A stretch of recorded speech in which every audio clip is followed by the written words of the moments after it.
मुलायम सरकार ने केवल टेंडर के लिए न सिर्फ एक कंपनी को बुलाया, बल्कि शुरुआती दस्तावेज में ये नहीं बताया गया कि जमीन रिलायंस एनर्जी के पावर प्रोजेक्ट के लिए ली जा रही है या फिर किसी और के लिए। बाद में टाइपिंग में गलती बताते हुए रिलायंस एनर्जी का नाम जोड़ दिया गया। सरकार ने किसानों के हितों का ख्याल नहीं रखा, बल्कि प्रति एकड़ जमीन की कीमत 12 लाख रुपए तय कर दी गई। उत्तर प्रदेश सरकार और रिलायंस एनर्जी के करार में ऐसी कई बातें और भी थीं, जिस पर सवाल उठ रहे हैं। पहले करार में रिलायंस एनर्जी को जमीन अधिग्रहण, पुनर्वास और कोर्ट में होने वाले सभी खर्च देने थे, लेकिन 16 जून 2004 को हुए दूसरे करार में केवल मुलायम सरकार 60% खर्च उठाने को तैयार हो गई। नए करार के मुताबिक रिलायंस एनर्जी को महज 40% खर्चा देना पड़ता। दादरी पावर प्रोजेक्ट को 12 सालों के लिए टैक्स फ्री कर दिया गया। यही नहीं, अनिल अंबानी को फायदा पहुंचाने के लिए 2004 में उत्तर प्रदेश की ऊर्जा नीति को भी मुलायम सरकार ने बदल दिया। उस वक्त के ऊर्जा मंत्री रहे शिवपाल यादव मुलायम सरकार के इस फैसले को उत्तर प्रदेश में बिजली की किल्लत को दूर करने के लिए जरूरी बताते हैं। दादरी विद्युत परियोजना प्रदेश के लिए बहुत महत्वपूर्ण परियोजना थी।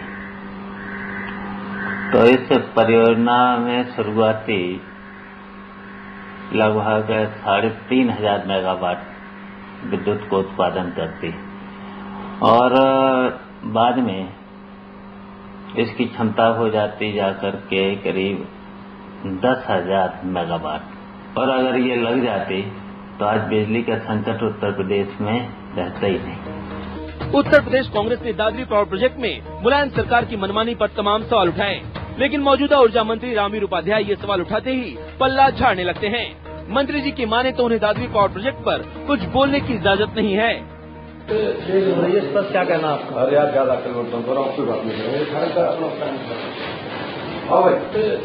इस पर क्या कहना आपका? अरे यार ज्यादा सबसे खास बात यह है कि जिस दादरी पावर प्रोजेक्ट पर दिल्ली से लेकर लखनऊ तक सियासी दंगल चल रहा है, वो बिजली पर मायावती सरकार के श्वेत पत्र यानी उत्तर प्रदेश से अंधेरा दूर करने वाली पावर लिस्ट में भी नहीं। ब्रजेश मिश्रा, लखनऊ, न्यूज़ 24। तो आप कीजिए बस थोड़ा सा इंतजार, क्योंकि दादरी पावर प्रोजेक्ट की गूंज संसद में भी सुनाई दी है। क्या हुआ वहां पर बताएंगे हम आपको, है भी बहुत कुछ और। आप देखते रहिए न्यूज़ 24।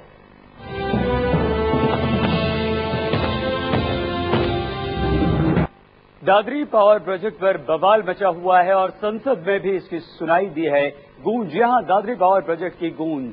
समाजवादी पार्टी केंद्र सरकार पर दादरी परियोजना को गैस देने के मामले में पक्षपात करने का आरोप लगा चुकी है, लेकिन अब तक ये साफ नहीं हो पाया है कि अगर बिजली पैदा करने के लिए गैस दी जाए तो आखिर किसे और कैसे दी जाए।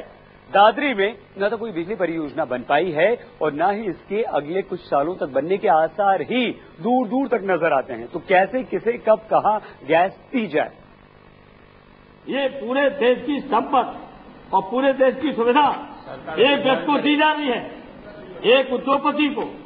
और इसलिए हम आपसे कहना चाहते, अगर नेता सदा हमारी बात को माने, ये मुद्दा चुपचाप नहीं रहेगा, तो इस मिनिस्टर का इस्तीफा लेना चाहिए।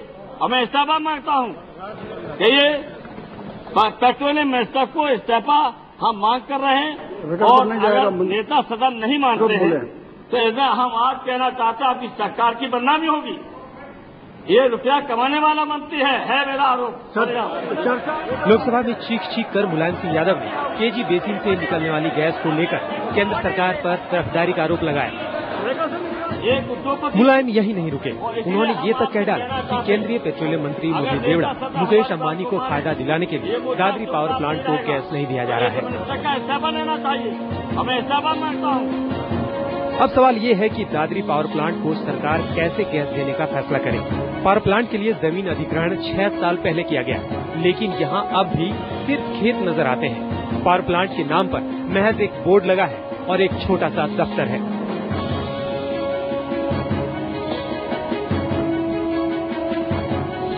दादरी पावर प्लांट का भविष्य किसी को नहीं पता। उत्तर प्रदेश सरकार ने राज्य में बिजली संकट को दूर करने के लिए श्वेत पत्र जारी किया। उसमें तमाम निजी बिजली कंपनियों का नाम है, लेकिन दादरी पावर प्लांट का जिक्र भी नहीं।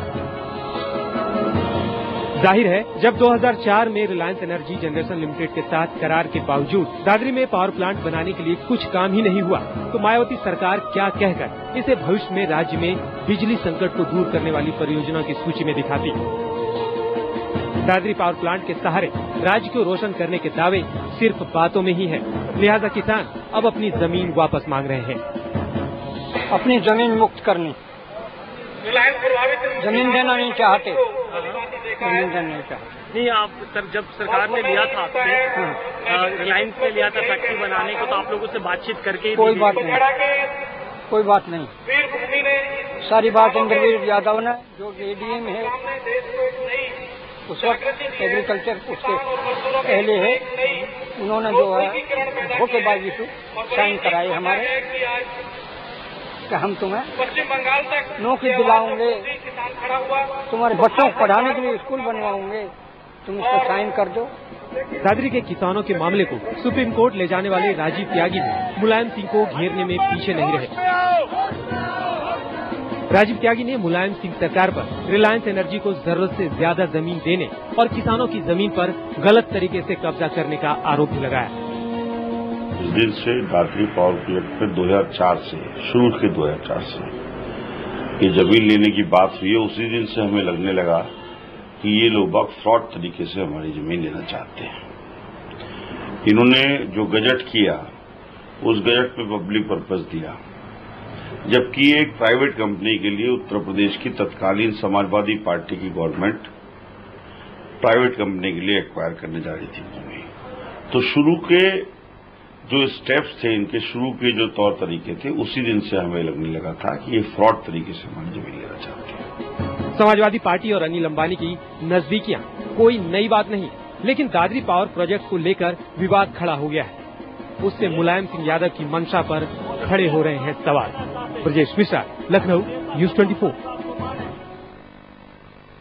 तो इस तरह से पावर प्रोजेक्ट पर अब मचा हुआ है बवाल। एक कांग्रेसी नेता प्रमोद तिवारी ने